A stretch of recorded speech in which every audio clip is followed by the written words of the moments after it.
Hi guys, welcome back to my channel Lush Foliage. So this was an Aglaonema that I had recently purchased. It's been almost a week that this Aglaonema was in the same pot. I let the plant acclimate and get settled in the new environment. So today I will be repotting this Aglaonema in my soil mix. I will also show you the type of soil mix that I will be using. Also a little bit of care tips related with our aglaonemas. Now the pot that I'm taking over here is a small 6-inch pot because the plant itself is quite small and we do not want to go with a large pot.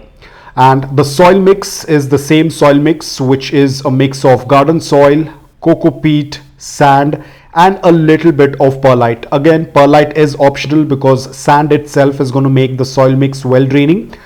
They prefer loose, porous, well-draining soil mix, yet which retains a slight amount of moisture.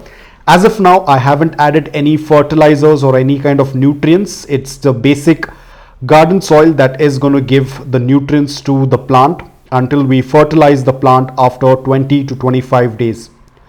So let's go ahead and pot the Aglaonema. But before that, let me talk about the care tips. The first care tip, which is related with light, because light is the only difference. Apart from that, all of the other care remains the same. So the green ones will do well in less light, whereas the pink or the brightly colored Aglaonemas need a lot of indirect bright light. But the green ones will do well in less light as well indoor. They won't have much of an issue because they have a lot of chlorophyll, whereas these tend to lack chlorophyll. So the only difference between both is the light. You can offer 1 hour early morning mild sunlight, but for these you have to keep them in indirect bright light. If you're keeping them indoor, ensure they're closer to the windowsill where they receive a good amount of indirect bright light, and a little bit of less light is absolutely okay, but not with this variety. If you're going to keep this variety in less light, they will start to turn yellow and will start to drop off the leaves. So offer a generous amount of indirect bright light which has a good amount of intensity in order to keep the plant healthy. So now let's go ahead and fill in the soil. Now I always prefer to fill the soil probably 1/4 because when we take out the plant from the existing pot, a lot of times it already has a good amount of soil. So let's take this Aglaonema out.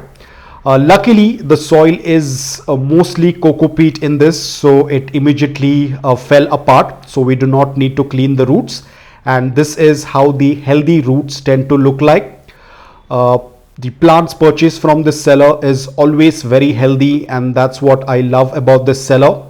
If you want to purchase these plants, I will put the link in the description below. You can purchase these plants from them. I'll put up the WhatsApp number in the description box below. You can check it out. So now I have filled up the soil in this pot. Just like any other plant, I like to leave a good amount of space between the soil level and the edge of the pot.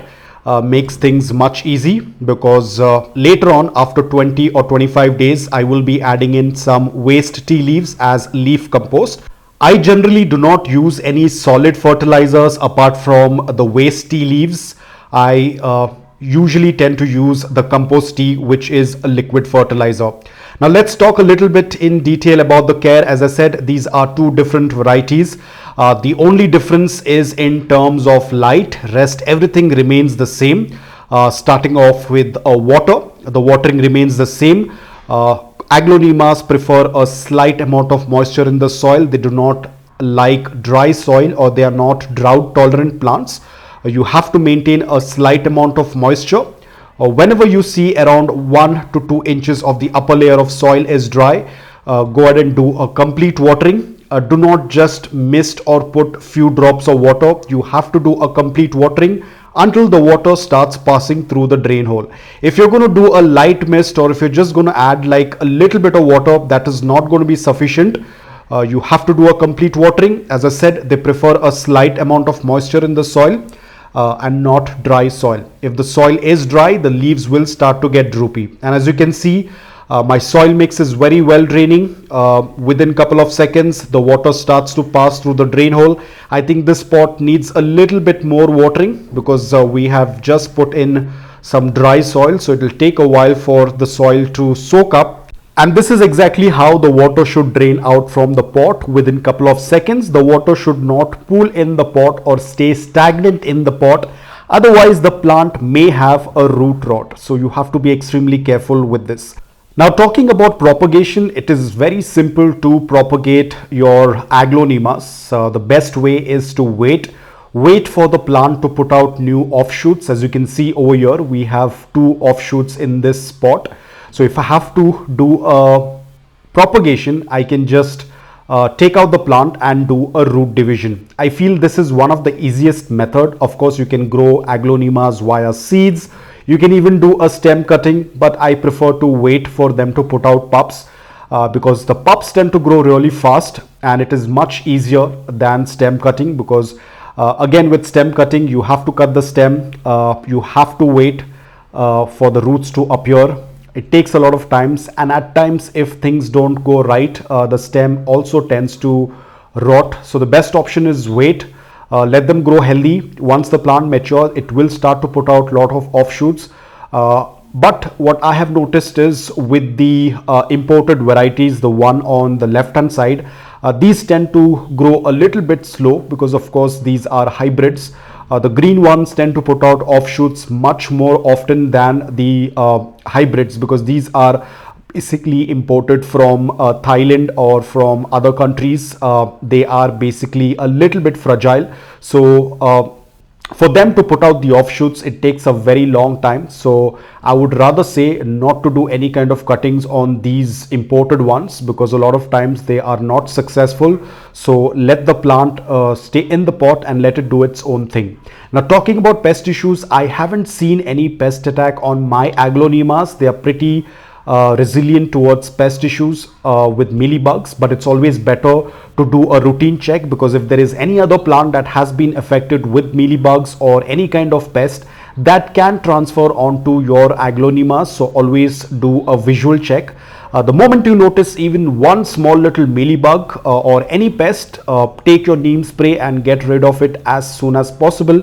Do not wait for the last minute. Now, talking about toxicity, yes, aglaonemas are toxic, the leaves and the stem and the roots. So it's better that you do not chew or you do not eat the plant. If you have small children or pets around, ensure you're keeping this plant away from the reach. The plant is only toxic if the plant leaves or any part of the plant is eaten. Apart from that, if you have sensitive skin and if you're doing a root division or a stem cutting, the sap can also irritate the skin. So I would advise to use gloves in order to protect your sensitive skin from the plant sap. Apart from that, as I said, if you are a beginner, go with the green variety initially. Once you get experience, once you get a good amount of experience with them, then you can go with the imported varieties. But initially start with the green varieties. They are much easier. And you will get a fair idea and fair experience with them, and then you can move on to the Thai varieties or the imported varieties because they are little bit tricky as compared to the green varieties. Now, aglaonemas are tropical plants. They prefer an environment that is warm and humid. These are not frost hardy plants. They would do well in a temperature range of anything between 15 or 18 degrees Celsius all the way up to 34-35 degrees Celsius. They do not need a lot of humidity, but average humidity of anywhere above 60% is going to work out really well. So you do not need to specifically buy a humidifier if you have aglaonemas. All you can do is you can club your other house plants together and keep them somewhere in between, and they are going to do quite well. As I mentioned, they do not need a very high amount of humidity. Average humidity is absolutely fine. That's about it, guys. I hope that this video was helpful to you. If it was, please hit the like button, and if you're new to my channel, please consider subscribing to it. Until then, take care, stay safe, and keep planting.